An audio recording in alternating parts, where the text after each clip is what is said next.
that happen. If we don't take Greenland, Russia or China will take Greenland, and I am not going to let that happen. Is there any deal they can offer you? Yeah, sure. I'd love to make a deal with them. It's easier. But one way or the other, we're going to have Greenland.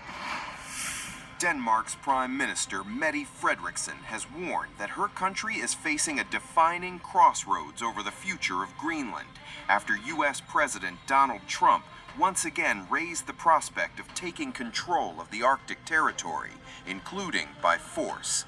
Speaking ahead of meetings in Washington, D.C., focused on the intensifying global competition for critical raw materials, Frederiksen said the situation had evolved into a broader geopolitical confrontation rather than a narrow territorial dispute.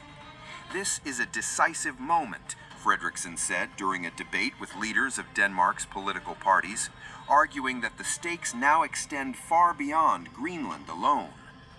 In a separate statement posted on Facebook, she said Denmark was prepared to defend its values wherever required, including in the Arctic.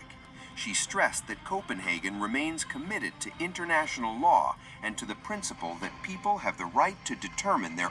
Frederiksen's remarks came as Germany and Sweden publicly aligned themselves with Denmark following Trump's renewed rhetoric. Swedish Prime Minister Ulf Kristersson sharply criticized Washington's language after Trump said the United States would do something on Greenland, whether they like it or not. Speaking at a defense conference in Salin, attended by NATO's top U.S. general, Kristersson said Sweden, the Nordic and Baltic countries, and several major European states stood firmly behind Denmark.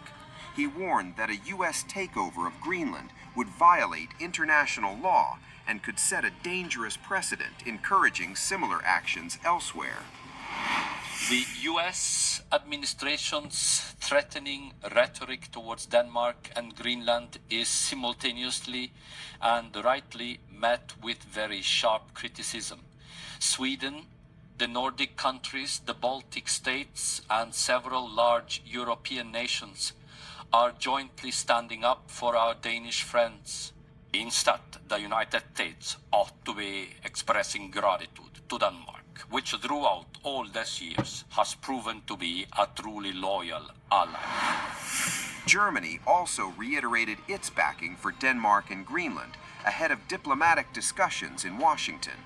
German Foreign Minister Johann Wiedefel met his Icelandic counterpart in Reykjavik to discuss what Berlin described as the growing strategic challenges of the far north.